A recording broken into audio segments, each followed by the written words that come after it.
नमस्कार दोस्तों, मैं आचार्य ध्यानामी और यहाँ ईश्वरीय उपनिषद का 13वां सूत्र ले रहा हूँ।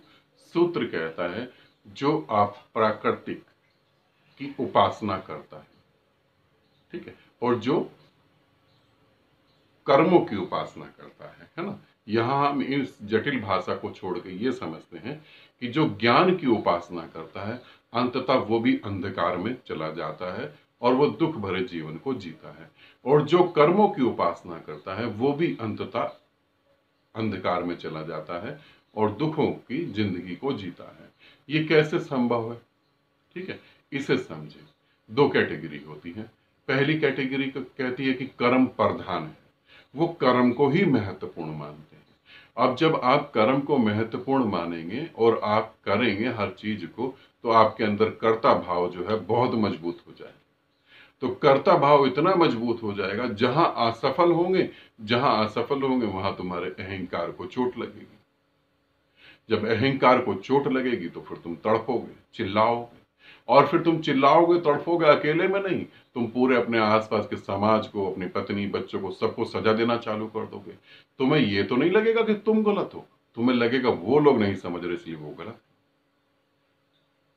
तो जो कर्म प्रधान होते हैं उन्हें लगता है कि मैं जो कर रहा हूं वो ठीक, तो ये लोग भी अंततः दुख पाते हैं। फिर एक दूसरी कैटेगरी आती है ज्ञान।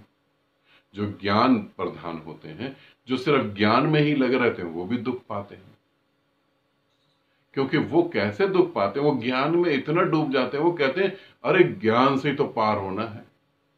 अब वो ज्ञान से पार होने के चक्कर में इतना आलस्य में आ जाते हैं, इतना डूब जाते हैं आलस्य में कि उनका शरीर जो है मृत्यु से पहले ही मृत्यु की तरफ जाने लगता है। और फिर वो ज्ञान से ही सब चीजों को समझते हैं। फिर उनको अगर कोई प्रेम करता तो वो कहते हैं प्रेम मूर्खता की बात है, प्रेम बेकार की बात है। प्रेम का मतलब है किसी व्यक्ति का अच्छे अच्छे शब्दों में बात करके शोषण करने का तरीका। क्योंकि ज्ञान मार्ग वाले के लिए प्रेम जो है बहुत दिक्कत की बात है, तो अंततः ज्ञान मार्ग वाला भी भटक जाता है। तो यहां पर जो सूत्र कहता है कि ज्ञान मार्ग वाला भी भटक जाता है, वो भी अंधकार में जाता है। कर्म मार्ग वाला है वो भी अंधकार में जाता है। कर्म मार्ग वाले को थोड़ा ज्ञान चाहिए, ज्ञान मार्ग वाले को थोड़ा कर्म चाहिए। तो 13वें सूत्र में ये कहते हैं। 14वें सूत्र में वो ये कहते हैं कि कर्म फल जो है अलग है। जैसे इससे पहले भी सूत्र ये रिपीट करा गया है, कर्म फल जो है वो अलग है। रिपीट मतलब थोड़ा सा चेंज है। ज्ञान फल जो है वो अलग है। अब यहां पे कर्म फल में ये भी चीज जोड़ी जाती है कि जो आपको दिखाई दे रहा वही महत्वपूर्ण है आपके लिए। आपको पत्नी, बीवी, बच्चे जो दिखाई दे रहा। एक नास्तिक नास्तिक व्यक्ति कहता है कि मुझे जो दिखाई दे रहा है ये महत्वपूर्ण है, जो दिखाई ही नहीं दे रहा उसे मैं मान ही नहीं सकता। जो दिखा ही नहीं दे रहा उसे मैं मान ही नहीं सकता। मगर बहुत सारी चीजें ऐसी घटती हैं जो दिखाई तो देती नहीं, मगर होती जरूर है। प्रेम कहीं दिखाई नहीं देता, मगर प्रेम में जो है कंजूस से कंजूस आदमी भी प्रेम में इतना खुश हो जाता है कि अपनी प्रेमिका को जितना महंगा कभी उसने कोई गिफ्ट अपने लिए नहीं खरीदा, उतना महंगा गिफ्ट वो उसे दे देता है। तो अब प्रेम तो दिखाई नहीं देता, फिर भी होता तो है ना। तो कर्म मार्ग वाला जो है, जो दिखाई देता है, मैं उसे ही मानता हूं वो भी अंततः दुख में ही जाता है। अब दूसरा व्यक्ति आ गया। दूसरा व्यक्ति कौन होता है? दूसरा व्यक्ति कहता है अरे ये सब माया है, ये सब माया है, इसमें मत पड़ो। किसी का शरीर सुंदर लग रहा है, ध्यान से देखो उसके सुंदर शरीर में कितनी बीमारियां हैं, कितने कीड़े हैं। अंततः ये सड़ जाएगा, मरेगा। कफ है शरीर में, पित्त है शरीर में, मल इकट्ठा हो रखा है इसके अंदर। तो ये जो तुम्हें सुंदरता दिखाई दे रही है ये सिर्फ माया है।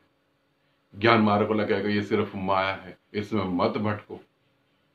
मगर ज्ञान मार्ग वाला भी इस माया से बच नहीं सकता।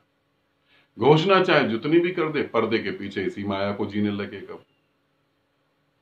अब अगर ये सब माया है तो तुम्हारी मुक्ति की खोज भी तो माया ही रही ना। फिर तुम्हारा परमात्मा भी माया ही रहा, फिर तुम्हारा निराकार भी माया रहा। फिर माया ही है तो सभी माया है, क्योंकि सभी माया में तुम ही तो माया हो। अगर ज्ञान मार्ग से देखा जाए तो तुम ही तो बाधा हो, और बाधा है कहां पर? तो ये भी अंततः जो है दुख का कारण बनता है ना। इसमें भी आपको दुख होता है। फिर 14वें सूत्र में ये कहा जाता है कि ये जो फलों की व्याख्या करी है ये हमने सुना है। फिर 15वें सूत्र में ये कहा जाता है, ये 15वां सूत्र में ले रहा हूं, इस सूत्र में ये कहा जाता है कि ज्ञान मार्ग जो है, जो हमें दिखाई दे रहा है वो, और जो हमें नहीं दिखाई दे रहा वो, इन दोनों के पार जो चला जाता है, इन दोनों को जो एक समझता है, वो मोक्ष को उपलब्ध हो जाता है। अब ये दोनों को एक कौन समझ सकता है? जिससे अपने अनुभव से सीखने की आदत हो, जो कर्म मार्ग पे चल रहा है, जो दिखाई दे रहा है, उसके दुख होते हैं। जैसे ज्ञान के भी दुख होते हैं, तो उसके दुख होते हैं। तो जब वो जो दिखाई दे रहा है, जो मैं कर्म कर रहा हूं, जब वो उसके दुखों को भोगता है, तब उसे पता लगता है कि कर्मों से भी आगे कुछ है। ऐसे ही ज्ञान वाले को पता लगता है ज्ञान से भी आगे कुछ है।